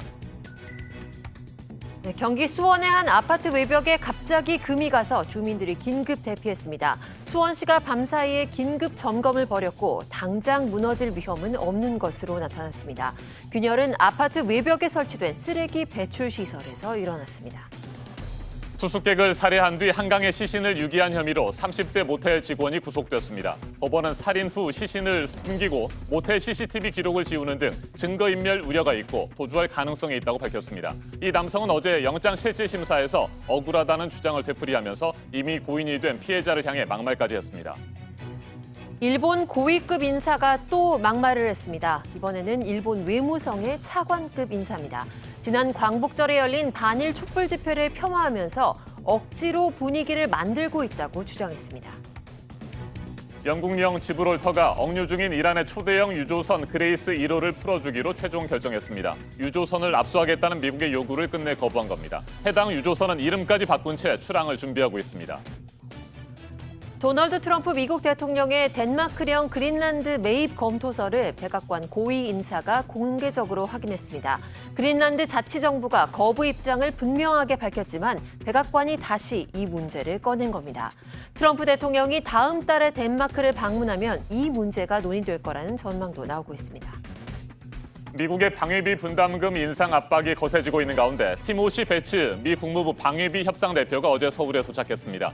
지난 3월 한국과 미국이 서명한 10차 방위비 분담 협상팀 대표입니다. 내일 우리 측 장원삼 협상 대표와 만나 조만간 시작될 11차 방위비 협상에 대한 의견을 나눌 예정입니다. 지난달 말을 기준으로 주택 청약 통장에 가입한 사람이 2,500만 명을 넘어섰습니다. 전체 인구의 절반에 육박하는 수치입니다.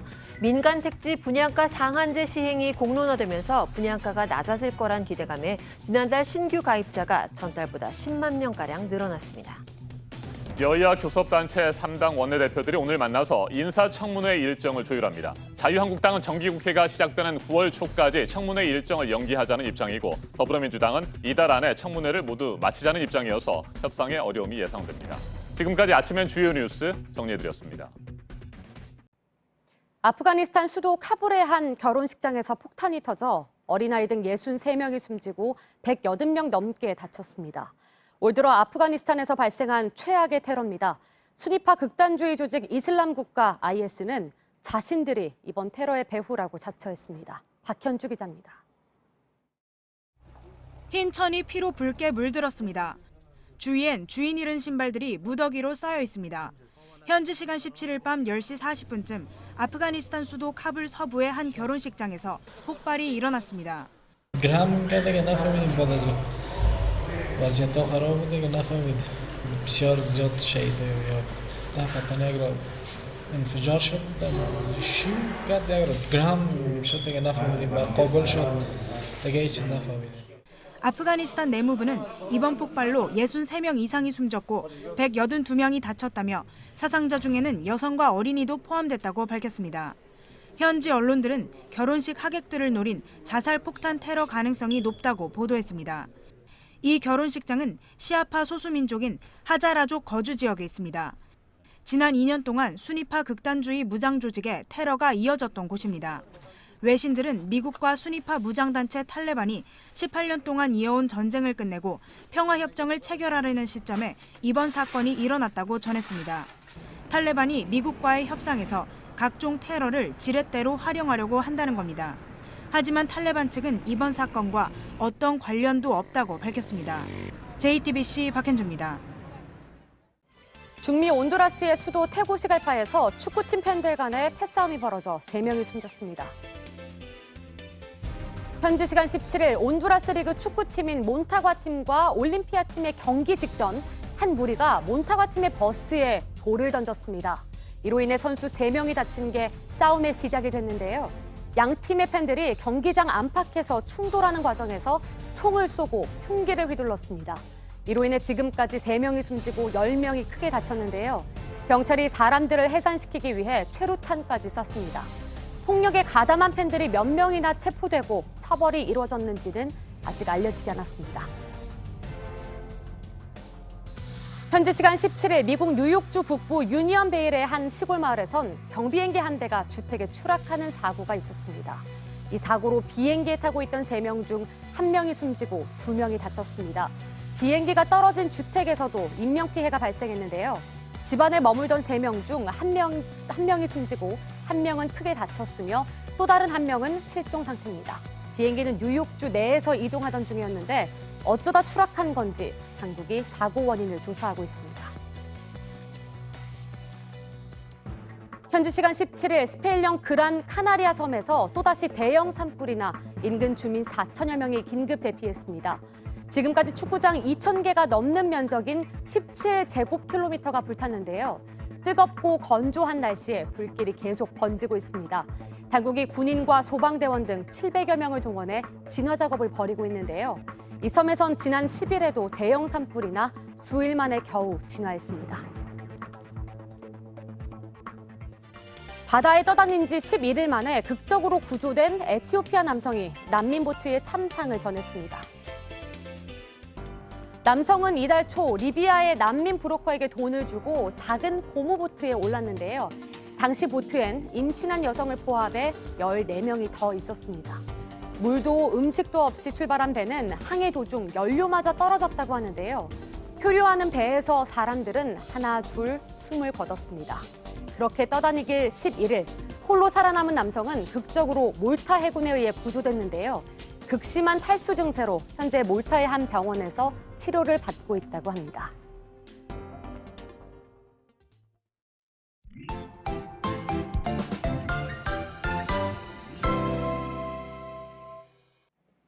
전국을 뜨겁게 달궜던 무더위는 이제 조금 주춤합니다. 조금만 더 참으면 한여름 더위는 사라질 것으로 보입니다. 물론 곳에 따라 낮 기온은 여전히 30도를 넘어서고 있습니다. 자세한 기상 정보 살펴보겠습니다.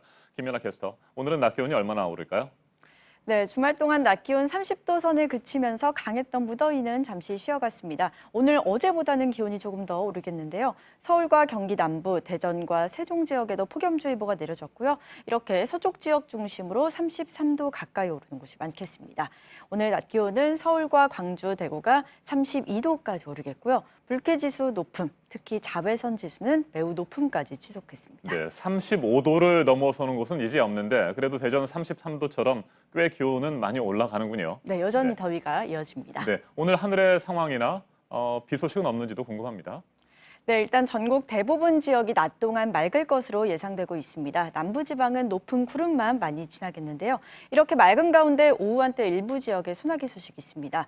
대기 불안정으로 영남 내륙과 제주 산지에 최대 40mm로 지역에 따라 비교적 많은 양이 쏟아지겠습니다. 강원 영동에는 약하게 빗방울이 떨어지는 곳이 있겠습니다. 네, 곳에 따라 비가 내리는 곳들도 있기 때문에 우산을 챙기셔야 될 것 같고요. 오늘 미세먼지 상태는 어떻습니까? 네, 오늘 전국 대부분 지역이 미세먼지 좋음이나 보통 수준 유지하겠는데요. 다만 부산과 울산 지역은 대기 정체로 인해 국내외 미세먼지가 쌓여 있습니다. 오늘 종일 농도가 높겠고요. 일평균 나쁨 수치 보이겠습니다. 계신 곳의 대기질 정보 잘 확인하시기 바랍니다. 네, 끝으로 오늘의 날씨 몇 가지 키워드로 정리를 한번 해보죠. 네, 오늘 날씨 키워드는 어제보다 더워, 그리고 일부 소나기입니다. 낮 기온 어제보다 조금 더 오르면서 더위가 이어지겠고요. 영남 내륙과 제주 산지에는 오후 한때 소나기 소식이 있습니다. 네, 한 주일의 시작 월요일입니다. 오늘도 건강하게 하루 잘 보내시기를 바랍니다. 김연아 캐스터, 잘 들었습니다.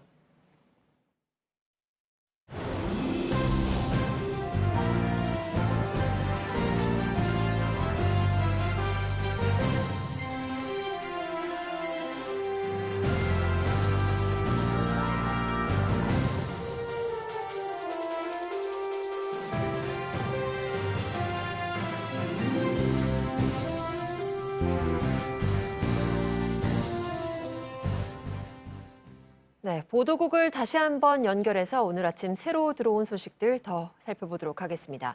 일본이 수출 규제를 공식적으로 발표한 이후로 국내 주요 상장사 5곳 중에 3곳은 올해 3분기 영업이익 전망치가 줄었습니다. 이재승 기자, 반도체 기업과 여행사 그리고 항공사 등의 이익 전망치가 많이 줄었다고요. 네, 그렇습니다. 금융정보업체 FN가이드가 지난 16일 기준으로 조사한 내용입니다. 주요 상장사 224곳 중에 61%, 그러니까 137곳의 3분기 영업이익 전망치가 6월 말보다 나빠졌다는 소식입니다. SK하이닉스는 3분기 영업이익 전망치가 53% 줄어 반토막이 났습니다. 같은 기간에 삼성전자에 대한 전망치도 8% 줄었고 LG전자는 21% 감소했습니다. 일본의 수출 규제 조치 이후에 일본을 찾는 한국 여행객이 줄고 또 홍콩 시위까지 격화되면서 여행사와 항공사 영업이익 전망치도 크게 줄었습니다. 모두 투의 영업이익 전망치는 45% 줄었고 제주항공과 대한항공 등 항공사도 감소세를 나타냈습니다. 네, 다음은 조금 전에 들어온 속보인데요. 전주의 여인숙에서 오늘 새벽에 불이 나서 3명이 숨졌다는 소식입니다. 오늘 새벽 4시쯤에 전북 전주시 완산구의 한 여인숙에서 불이 나 2시간여 만에 진화됐습니다. 경찰은 여인숙 내에서 신원이 확인되지 않은 시신 3구가 발견됐다고 밝혔습니다. 경찰과 소방당국은 이들의 신원과 화재 원인 등을 조사하고 있습니다. 네, 국제뉴스 하나 더 살펴보겠습니다. 아프리카 난민들을 구조한 뒤에 정박할 항구를 찾지 못해서 표류하던 배를 스페인에서 입항을 하라고 허가를 내줬다고요? 네. 해당 배는 리비아 근해에서 난민을 구한 뒤에 정박할 항구를 찾지 못해서 보름간 표류하고 있었습니다. 현재 이취에서 스페인 항구까지는 1,800km나 떨어져 있지만 인근 나라들 중에서 유일하게 스페인이 난민선 입항을 승인했습니다. 난민선 오픈 암즈는 이달 초에 리비아 근처 바다에서 구조한 아프리카 난민들을 태우고 이탈리아와 또 몰타에 입항을 타진했지만 모두 거절당했습니다. 난민 105명은 일단 스페인 땅을 밟은 뒤에 유럽연합 회원국들에 분산, 수용될 것으로 예상됩니다. 네, 끝으로 앙겔라 메르켈 독일 총리가 30년 전 베를린 장벽의 붕괴에 기여한 헝가리에 감사를 표했다는 소식입니다. 사회주의 국가였던 헝가리는 1989년 5월 2일에 오스트리아 국경 감시망을 해체함으로써 동독 시민이 헝가리와 오스트리아를 거쳐 서독으로 탈출할 수 있는 길을 열었습니다. 또 같은 해 8월 19일에는 헝가리 소프론에 있는 국경 검문소를 3시간 동안 개방하는 범유럽 소풍 행사가 열려서 수백 명의 동독 반체제 인사들이 서독으로 갈 수 있었습니다. 이는 철의 장막에 구멍이 난 것으로 같은 해 11월 9일에 베를린 장벽 붕괴로 이어졌습니다. 지금까지 아침에 지금 JTBC 이재승입니다. 일본의 일방적인 수출 규제와 화이트리스트 배제로 다시 촉발된 한일 갈등이 계속되고 있습니다. 일본에서는 혐한 시위와 혐한 방송이 기승을 부리고 있습니다. 온라인 가짜 뉴스 문제 역시 심각합니다. 그런데 이에 맞서는 일본 시민사회 움직임이 있습니다. 아베 총리의 퇴진을 촉구하는 노 아베 운동도 활발합니다. 일본에서 활동하고 있는 시민운동가 우에다 유스케 씨 자리에 함께했습니다. 일본인의 시각으로 바라본 일본 현지 상황 자세하게 살펴보겠습니다. 안녕하십니까? 네, 안녕하십니까? 네. 굉장히 오랜만입니다. 제가 2017년 7월에 도쿄 특파원을 마치고 돌아올 때 그 즈음에서 도쿄에서 뵀었는데 네. 2년 동안 어떻게 지내셨습니까? 그냥 잘 지냈습니다. 네, 시민운동 계속 하셨고요. 네. 네, 아마 많은 분들이 일본인이라고 하셔서 한국말을 잘 할 수 있을까 생각들을 하셨을 텐데 한국말을 지금 굉장히 잘 하시는데 아닙니다. 이유가 있습니까? 저 한 10년 동안 한국에 살았습니다. 네, 한국에서 대학을 졸업을 네네네. 했죠. 사학을 전공을 했었고요. 네. 네, 지금 노 아베 운동에도 참여를 하시고 예. 그 동안에도 제가 도쿄에 있을 때 여러 차례 취재를 하고 인터뷰를 했었는데 그 네. 당시에 헤이트 스피치 반대 운동도 활발하게 하셨잖아요. 네. 이런 활동들을 하시게 된 계기가 있습니까? 예, 혐한 시대가 폭력적으로 잠깐만요. 혐한 네. 시대가 행패를 부리는데도 경찰이 제대로 대처를 안 하고 있다가 안 하는데 어떻게 할까 어떻게 해야 될지 모르겠더라고요. 네, 그러니까 혐한 시위대가 도쿄, 오사카 등에서 시위를 벌이는데 네. 경찰은 수수방관하고 이런 그렇죠, 현장을 그렇죠. 목격을 하셨습니까? 예. 근데 그러다가 어떻게 될지 모르겠는데 그 소셜 미디어를 통해 가지고 뜻을 같이 하는 사람끼리 많이 그 모이게 되면서 생각을 하다가 2013년부터 맞벌 활동을 시작하게 됐습니다. 네. 그 이전에는 우리 위안부 피해자 할머니들을 위한 활동도 하셨잖아요. 예. 그것도 뭐 어떤 계기가 있었습니까? 그거는 또 그 인터넷을 통해서 알게 네. 되면서 예, 그 조금 지원하게 됐습니다. 네. 예. 최근에 노 아베 운동 다시 활발하게 진행이 되고 있습니다. 네. 아베 총리의 퇴진을 촉구하는 가장 큰 이유는 일본인으로서 뭐가 있습니까? 일단 그 민주주의적인 절차를 완전히 무시를 하고 헌법 질서도 무시하고 그리고 민주주의에 반하는 그런 행동을 하기 때문에 그래서 반대를 합니다. 네. 최근에 한국에 대한 수출 규제를 하고 네. 또 화이트리스트 배제를 했었잖아요. 네네네. 이런 부분에 대해서도 분명히 잘못됐다 이렇게 생각을 하십니까? 예, 그렇게 생각합니다. 네, 어떤 부분이 가장 큰 문제라고 생각하십니까? 그게 정당한 이유가 있어서 그렇다면 모를까. 어떻게 봐도 그 전에는 그러니까 북한의 그 핵실험, 미사일 실험 있었지 않습니까? 그것을 그 부품머리로 이용해가지고, 그러니까 공습경보 울리고, 그 민방위 훈련하고, 그래서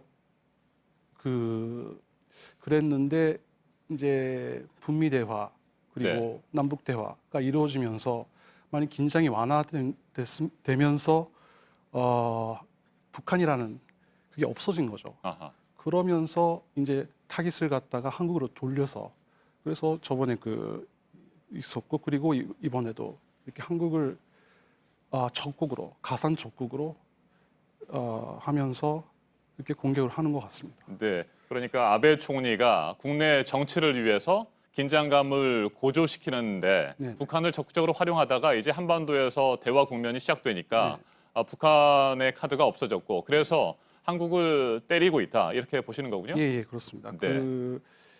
그리고 일본 국민은 그 부풍에 대한 면역력이 없어가지고 그래서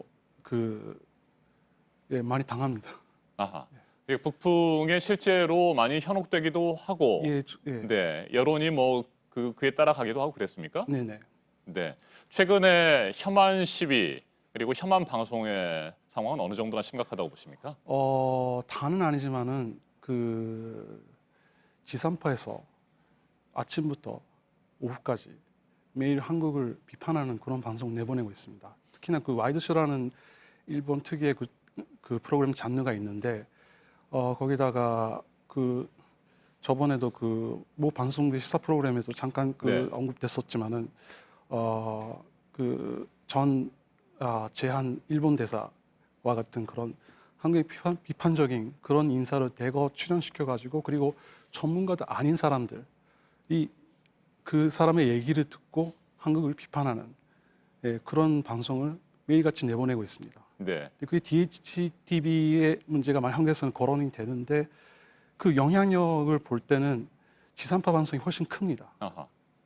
DHC 텔레비전이 지상파 방송은 아니지만 그 파급력이라든지 영향력도 굉장히 큰 상태죠, 현재? 아니죠, 그거는. DHTV는 원래는 위성 방송에서 하다가 예산이 딸려가지고 채널을 닫게 되고 이제는 위성 방송에 다른 채널의 시간대를 돈 주고 사서 방송을 하는데요. 네.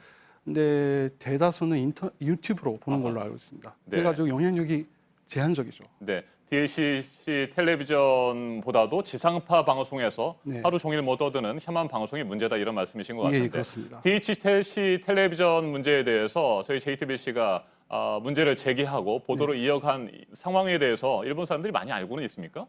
인터넷을 통해서 알고 있는 사람들도 있습니다. 근데 그렇게 많지는 않죠. 네.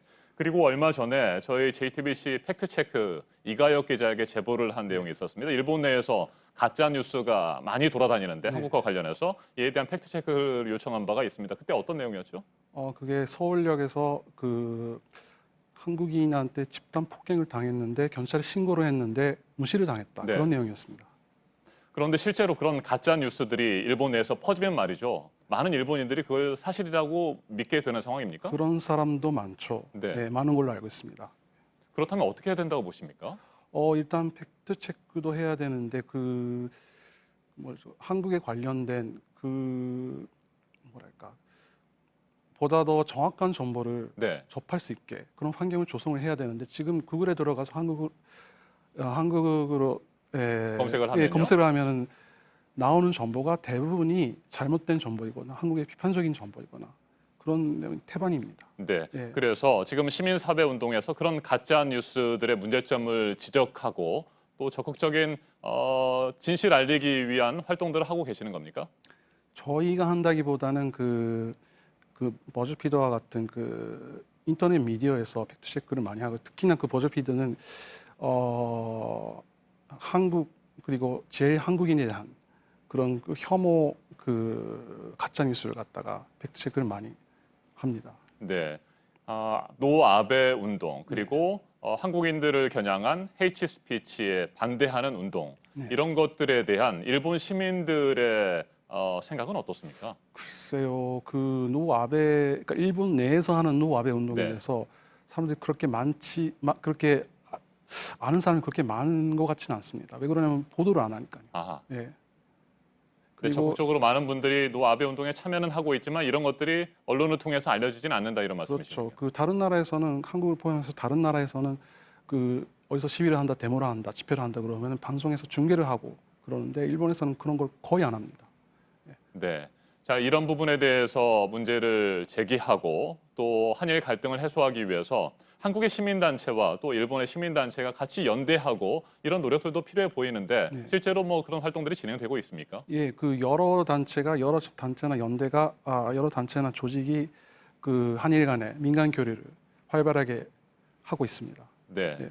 자, 현재 한일 갈등을 해소하고 한일 관계가 정상화되기 위해서는 앞으로 어떤 노력이 필요하다고 보십니까?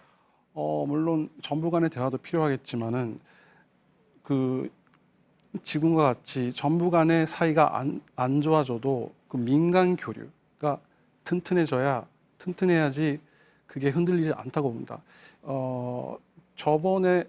그 전에 몇 년 전에 그 한일 관계가 많이 악화됐을 때는 그 한인촌인 시누쿠보에서 사람들이 사라지고 막 그랬는데 이번에는 그렇지 않습니다. 근데 그게 왜 그러냐면은 그런 일본 언론이 내보내는 혐한 선동을 믿지 않거나 아니면 보지를 않는 사람들이 늘어나서 그리고 한국과의 그 교류를 하면서 실제 한국이 어떤지를 알게 된 사람들이 가기 때문에 옛날에 비하면 영향을 덜 받는다고 봅니다. 네. 오늘 처음 나오셨을 때는 좀 긴장이 되셨죠? 많이 긴장이 돼요. 네. 지금은 어떠세요? 조금 풀렸습니다. 네. 그래서 제가 앞에 말씀을 드린 것처럼 정말 한국말을 아주 잘하시는데 네. 오사카 출신의 순수 일본인이시잖아요. 네네네. 네. 그럼에도 불구하고 이렇게 적극적으로 반 아베 운동에도 참여를 하고 계시고 한국에서 일어나는 여러 가지 상황에 대해서 일본에 알리고 있는 그런 활동을 하고 계십니다. 혹시라도 말이죠. 제가 걱정돼서 질문을 드리는 건데 일본 내에서 뭐 안전에 위협을 받는다거나 협박을 받는 사례는 없습니까?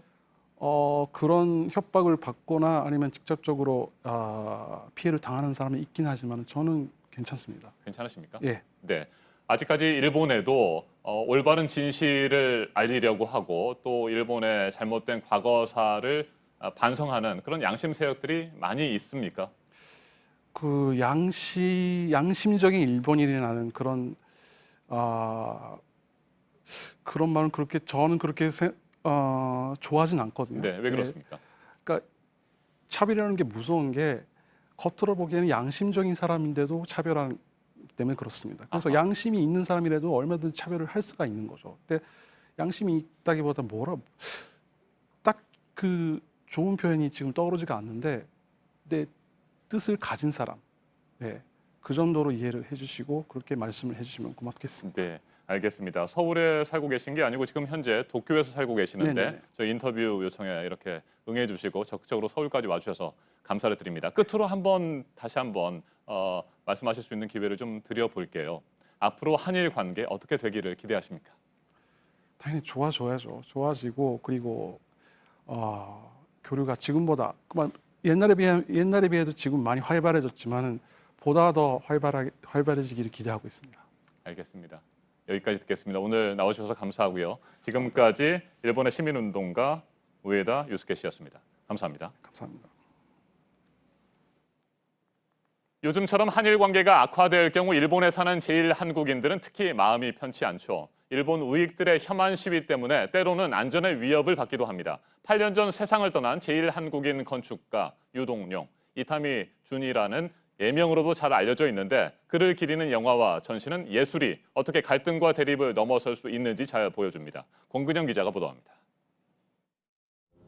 한옥과 거북선의 선을 살린 온양미술관부터 제주의 오름과 전통집을 닮아 옹기종기 모인 포도호텔, 바람과 물과 돌의 특성을 살린 서귀포의 미술관들까지. 이타미 준이란 예명으로 알려진 제1한국인 건축가 유동룡이 우리 땅에 남긴 작품들입니다. 일본에서 나고 자랐지만 평생 한국 국적을 유지했습니다. 유동룡이라는 이름 때문에 학생 때는 집단 따돌림을 당했고 일본에 살며 한국 여권을 사용했기에 출입국에 불편을 겪었습니다. 범죄자도 아닌데 5년마다 10손가락 지문을 찍어야 했습니다. 일본에서는 한국 사람 취급을 받고 또 한국에서는 또 일본 사람 취급을 받으면서 굉장히 그 사이에서 고독도 있으셨고 피해도 있으셨고 하셨죠. 동료 건축가들도 그의 작품 속 그늘에 주목했습니다. おそらくあれだけ影がウィリアムさんの影が綺麗に見えたのは影の中のいろいろな光を彼はちゃんと見る目があったからじゃないかなと思いますね。 한국과 일본 사이의 바다처럼 경계에서 떠돌던 건축가 유동룡. 문화계에선 8년 전 자신만의 바다로 돌아간 그를 영화와 전시로 조용히 추모하고 있습니다. JTBC 권근영입니다. 일터에서 괴롭힘을 금지하는 법이 지난달부터 시행되고 있는데요. 한 달 만에 진정 사건이 400건 가까이 접수됐습니다. 상사의 폭언 때문에 힘들다는 내용이 가장 많았습니다. 조민진 기자입니다. 직장 상사가 수시로 폭언을 했다. 잡초를 뽑거나 청소를 하는 등 업무와 상관없는 일을 했다. 뒤통수나 목을 맞았다. 지난달 16일 직장 내 괴롭힘 금지법이 시행된 지 한 달 만에 고용노동부에 들어온 진정 내용입니다. 직장 내에서 지위나 관계를 이용해 업무와 상관없이 신체적, 정신적으로 고통을 줬다는 겁니다. 모두 379건이 접수됐는데 휴일을 빼면 하루 평균 16.5건입니다. 유형별로 10건 중 4건이 폭언 피해였습니다. 부당한 업무 지시나 인사, 험담과 따돌림으로 인한 고통 사례가 뒤를 이었습니다. 접수 건수의 1.3%는 폭행까지 이른 심각한 수준이었습니다. 법 적용 대상은 5인 이상 근로자를 둔 사업장인데 작은 규모의 직장에서 괴롭힘이 더 심한 것으로 나타났습니다. 규모별로 50인 미만 사업장에서 가장 많은 진정이 접수됐고 300인 이상 기업이 뒤를 이었습니다. 고용노동부는 사업장 규모가 작을수록 체계적인 인사 관리가 어렵기 때문에 더 많은 문제가 발생하는 것으로 분석했습니다. JTBC 조민진입니다. 웬만하면 원금이 보장된다면서 일부 은행들이 1조 원어 취납한 금융상품이 오히려 원금을 모두 날릴 위기에 놓였습니다. 논란이 커지면서 금융당국이 뒤늦게 실태 파악을 하고 있습니다. 이한주 기자입니다. 문제가 된 금융상품인 DLS와 DLF는 해외 금리와 연결한 투자 상품입니다. 돈을 맡기는 동안 금리가 일정 범위에 머무르면 4에서 5% 이익을 얻습니다. 우리은행과 KB 하나은행이 주로 팔았습니다. 판매액은 1조 원에 달합니다. 하지만 미중 무역 전쟁 여파로 글로벌 금리가 요동치면서 대규모 손실을 앞두고 있습니다. 우리은행이 판매한 상품의 경우 독일 국채 금리가 마이너스 0.2% 이상이면 이익을 얻을 수 있지만 최근 마이너스 0.7%까지 떨어졌습니다. 당장 다음 달부터 만기가 돌아오는데 이대로라면 원금의 10%도 건질 수 없습니다. 손실액이 수천억 원에 달할 수 있다는 전망이 나옵니다. 수많은 기업이 도산했던 키코 사태와 판박입니다. 금융당국은 뒤늦게 실태 파악에 나섰습니다. 금융당국은 이번 주 중으로 우리은행과 KB 하나은행에 대한 특별 감사에 착수합니다. 금융감독원은 분쟁 조정 신청에 들어온 민원을 검토한 결과 위험을 제대로 알리지 않은 사례가 많은 것으로 보고 있습니다. JTBC 이한주입니다. 프로축구 K리그 인천 유나이티드가 꼴찌 제주 유나이티드와 득점 없이 비기면서 11위에서 12위 강등권에서 벗어나지 못했습니다. 제주는 후반 27분 이창민의 강력한 프리킥이 인천 골키퍼 정산에 막힌 데 이어 안현범이 재차 슛한 공도 골키퍼에게 잡히며 2연패를 끄는 데 만족해야 했습니다. 인천과 제주는 각각 승점 19점과 18점으로 11위와 12위에 머물렀습니다. 독일 프로축구 2부 리그에서 활약하는 이재성이 멀티골을 터뜨리고 소속팀에 새 시즌 첫 승리를 안겼습니다. 이재성은 독일 킬의 홀슈타인 경기장에서 열린 카를스루해 SC와의 경기에 선발 출전해 전반과 후반에 2골을 연달아 넣고 2대1 역전승을 이끌어냈습니다. 이재성의 원맨쇼로 홀슈타인 킬은 1무 1패 뒤 첫 승리를 거뒀습니다.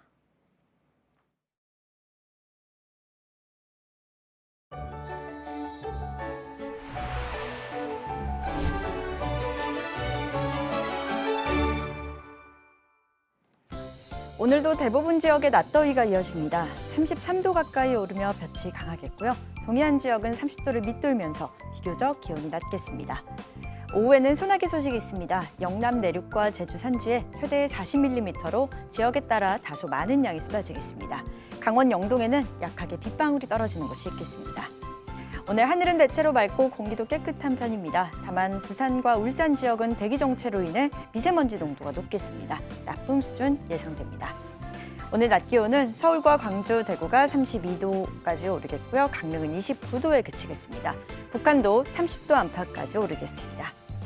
내일은 서쪽 지역 중심으로 오늘보다 조금 더 덥겠습니다. 한편 내일 남해안과 제주를 시작으로 이후 전국에 비 소식 들어 있습니다. 기상정보였습니다. 아침엔 뉴스워치, 오늘 하루 관심을 가지고 지켜봐야 할, 기억해야 할 뉴스 끝으로 정리해드립니다. 범죄인 인도 법안에 반대하는 홍콩 시민들의 어제 도심 집회가 당초 우려와는 달리 별다른 충돌 없이 평화적으로 끝났습니다. 중국의 무력 개입 가능성이 계속해서 제기되면서 한때 긴장이 고조됐지만 시위대와 경찰 모두 충돌을 피했습니다. 주최 측 추산 170만 명이 참여한 어제 집회가 평화적으로 마무리되면서 중국이 홍콩 사태에 무력으로 개입할 명분도 사라졌다는 평가가 나옵니다. 경기 수원의 한 아파트 외벽에 갑자기 금이 가서 주민들이 긴급 대피했습니다. 수원시가 밤사이에 긴급 점검을 벌였고 당장 무너질 위험은 없는 것으로 나타났습니다. 균열은 아파트 외벽에 설치된 쓰레기 배출 시설에서 일어났습니다. 일본 고위급 인사가 또 막말을 했습니다. 이번에는 일본 외무성의 차관급 인사입니다. 지난 15일 광복절에 열린 반일 촛불 집회를 폄하하면서 억지로 분위기를 만들고 있다고 주장했습니다.